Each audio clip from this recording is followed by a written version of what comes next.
It's July and it's hot outside. Our oasis, happily shaded. We got shade tarp and plants and stuff. You're about to watch a garden tour with a lot of plants that are dry.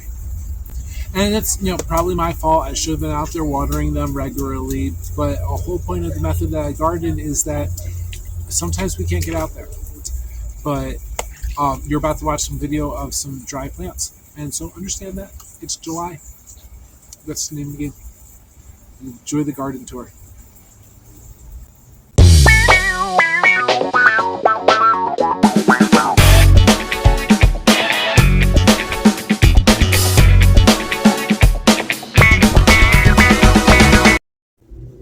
Some of the stuff in this garden tour we walk past way too fast. And so I wanted you to have this moment with this hibiscus and this nasturtium to just chill for a minute before we start really walking in the garden. Here we go. We open up with the black-eyed Susans at the top of the parkway. They are pretty, and they certainly bring a classic feel to the little cottage garden out here. This is, I hope it's goldenrod. I'm looking forward to the blooms. Nice tall. And our lilies, orange daylily.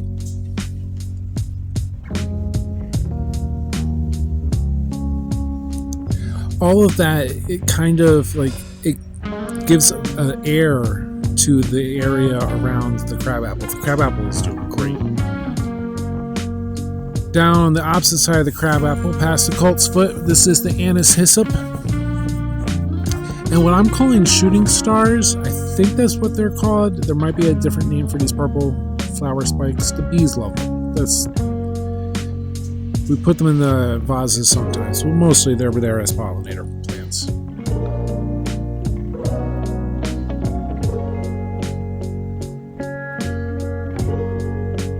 Some marigolds,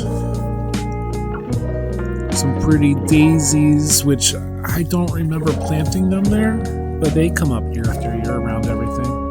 Oh, this is the eastern redbud. My trees are doing great out here, and this guy is tall. I have to look almost straight up to get the full scope of him. Down around the base of the redbud, we have more lilies. They are scattered all over the place here. Keep surprising me. Some yarrow. And of course the roses there. And the Maximilian sunflowers. These have shot up all over the place. I have ripped a lot out as weeds, but there's a bunch of them that I'm allowing to grow so we can continue to have that color and food for the birds. Down our lower tree is the hawthorn tree, which it has a lot of sunflowers growing alongside it, which worries me. I'm not sure the sunflower is going to affect it negatively. And gladiolas and hostas. I don't stake these guys and let them do their thing. Most of the garden I don't stake or rope up. I let it do its thing and kind of prune accordingly.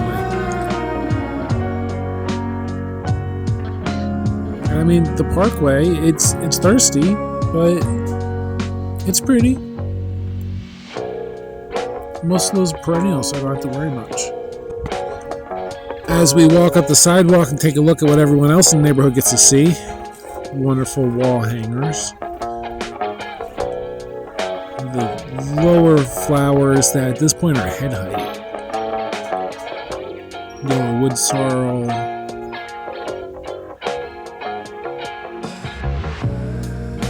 Here's the back of the lemon balm. There's some bee balm that's blossoming and looking beautiful out by the road. That's the Monarda fistule, wild bee balm. And some sugar peas that a bunch of them have broke in the wind. I keep trying to pick these ones that are still out here so they'll keep producing. I've told a few of the neighbors they should just grab them themselves while they're walking down the street, but I have not seen anybody take up on that offer. The hostas, despite how much we hate them, have been looking really pretty and doing their thing. Look at these hosta leaves.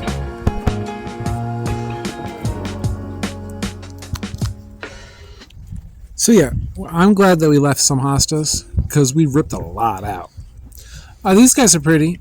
Um, Forget me not. I have to figure it out. I forgot. And our painted Japanese ferns are filling in this spot how we were wanting them to. I'm very happy with that. And beyond them, the bleeding hearts. Which I mean, like, summer heat's gotten to them a little bit, a little wilted. But look at this turtle. Isn't this a cute cilantro turtle? More hosta blossoms, and then we enter the garden yard.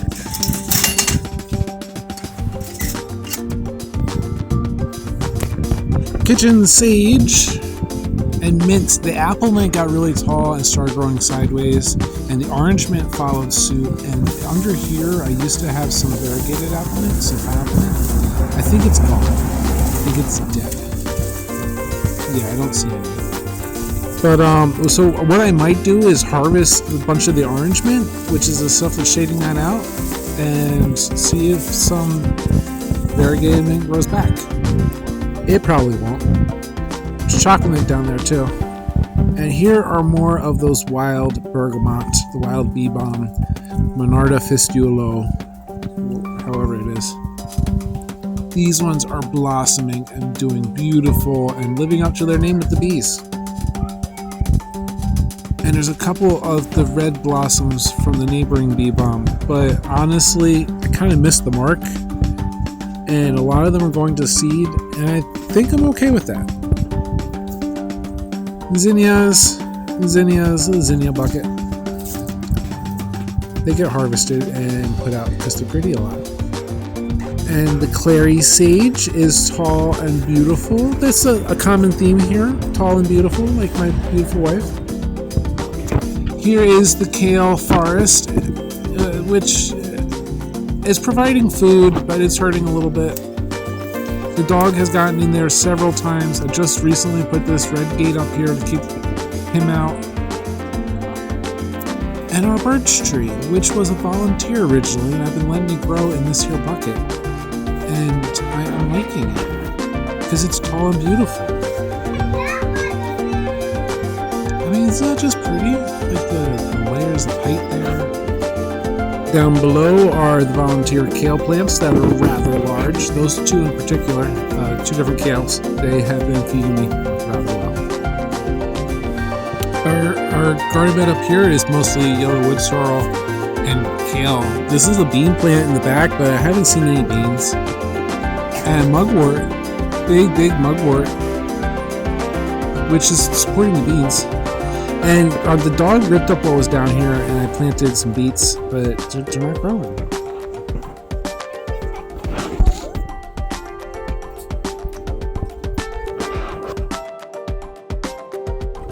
Along the back wall of the backyard is our roses of Sharon's. This is big attraction to moving here, was that the back hedge was all rose of Sharon. And this is the time of the year where we get the full color.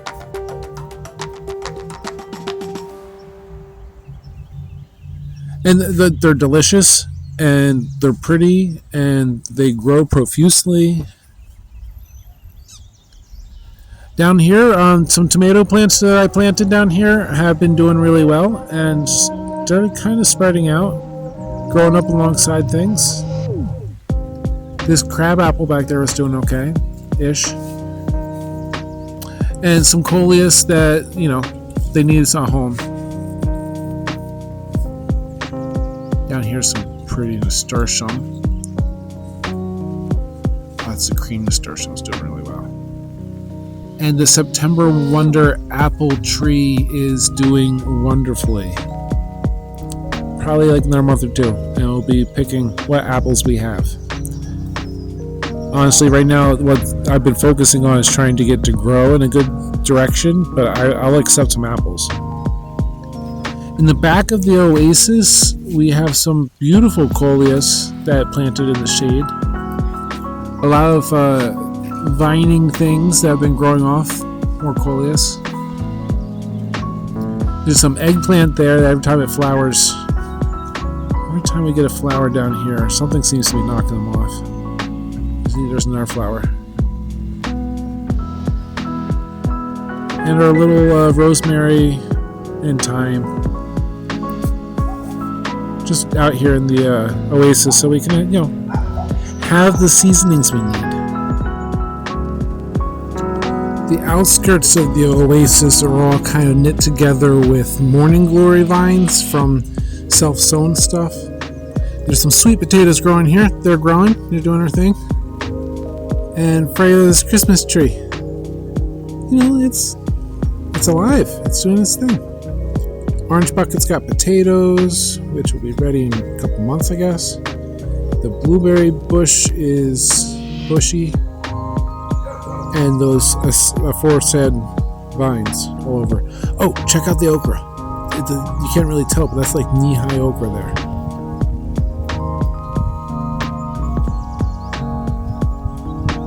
Any spikes? No spikes, but it won't be long.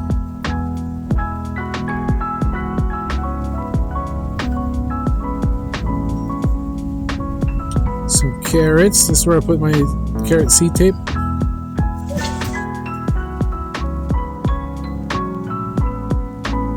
Some beans growing all over stuff here. Pretty white flowered beans. Oh, and the beans are growing into the grapes. And the grapes are looking pretty okay.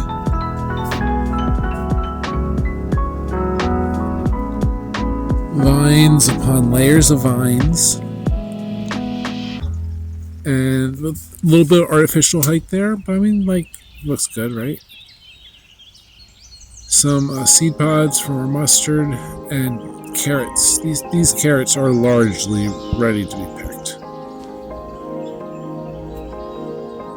But little carrot bed there, Danvers bed. I think they're rainbow carrots. More beans. Lots of clear weed. Not intentional. I don't want to talk about it. Back up to the beans crawling up the supports for the grapes. I gotta keep an eye out so I actually get them. Some beautiful echinacea in the background there. That's out in the wall.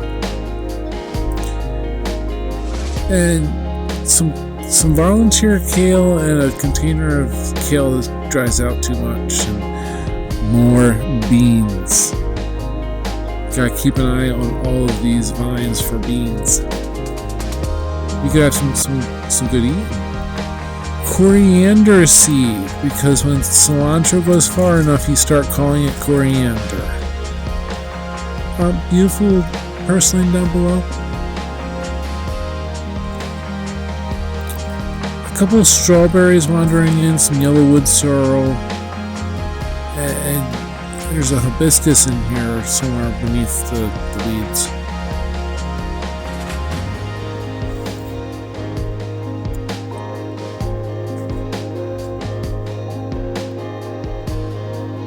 Beans, beans, beans, beans, beans. And grapes, and that's a sweet pea. And I will find the base of the sweet peas and rip them out, because they're uninvited here. This is the other grapes. Oh no, this is the cuckoo melon.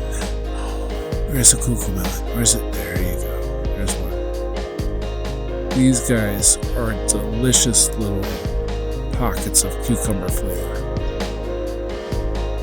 And they're so cute and tiny.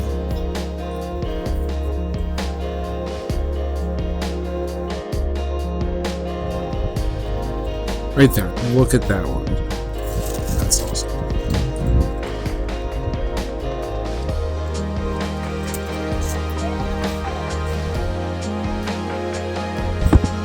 Leaves of that cuckoo melon have successfully spread out and taken over all the fencing around this part of the garden here, and connected the other honeyberry bush with these echinacea and the yarrow. Everything's just kind of tied together with cuckoo melon. And what's not tied with cuckoo melon is joined together with that grapes. Here's a little piggy with some yellow wood sorrel and some chives, and our peach peppers, which are not producing the way I want them to. Maybe it's just early yet. And then some gypsy peppers, which are producing the way that I expected them to. I should really pick these peppers. Some oregano, that, just weedy, taking over everything. Some nasturtium, which is, pretty, intended spot, be pretty. Don't look at that. That's just oregano mess. There's a zinnia, pretty. There's another zinnia, because there's a little flower pot with zinnias in it. I moved it around. That's what that is. And there's grapes, lots of grape leaves. Should probably do something specifically with grape leaves. We have a lot of them, all up and down the fence. Oregano blossoms. The bees love those, and they make a good dried flower. A nasturtium and chili pepper flower pot that gets dried out a lot because it's a flower pot, and it's that time of the season for dried out flower pots. Oh, there's a tomato plant back there, and there's a holy basil plant right there. Smells really yummy. Some purple beans and oregano blossoms, and there is the medicine circle. Hyssop, chamomile, some freckled lettuce. I cut down the bee balm in the back to make some space for the freckled lettuce. There's red clover. I made some space for the citrus tree in the middle. That's what it was. Chamomile, some dwarf evening primrose in the mix there. I think that's a brandywine tomato. I'm probably wrong. The grapes are pulling down the blue vervain, which tastes horrible, but it's really powerful medicine. And there it is, the flying dragon citrus that I pruned back everything else so that plant can get some light. You can see the radius from where I pruned it back. The hyssop, doing really great. I'm not really sure what you do with hyssop besides use it as a paintbrush. There's a different type of anise hyssop that they believe that's the patchy sunset agastache, another name for it. The rosebush is doing good. Can't figure out how to get the flower again later in the season. Different type of beans out here on the fence. They're yummy beans. Supposedly if you dry them out, the beans inside the pods change colors, but that's probably I'm not going to see that because you need to let the beans get old in order to see that. That looks suspiciously like dog hair on the beans inside the spot where the dog shouldn't get. I'm going to have to figure that out. Grew some artichoke leaves, way too tall there. Look at the massive tallness, and they're in a flower pot, so their root bound is all boogers. The evil wizard's den is looking really evil with the raspberry thorns and stuff all around them. Look how even the cobwebs are starting to grow because I haven't moved them in a few weeks. Some black radish down there that's just not looking well. Even the raspberries are drying up. Black tomatoes, which just two of them on the vine, they're kind of small. I feel bad about the production in the garden here. All those raspberries, leaves in every direction, you'll get cut down. The fairy garden, it's got some color. The dog keeps trampling it. It's a sad story.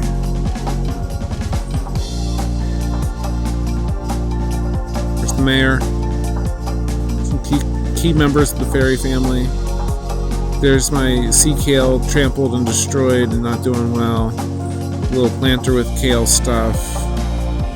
And just there's some orange echinacea and some of those pretty, are they straw flowers that were planted? This towering evening primrose plant needs to flower so it can be pretty, but that'll happen soon. Little morning glory that's sowed itself, and all this lemon balm. I'm letting the lemon balm go to flower so that the pollinators can enjoy it, because it's for the bees. And it's the end of the garden tour. Thanks for coming out and hanging out, and I hope that you enjoyed walking around checking out what's going on in our garden this month. Come back again. In the meanwhile, God bless you. God bless your garden. Take care of yourself. Get some hydration in you. Peace out, Fish Trap.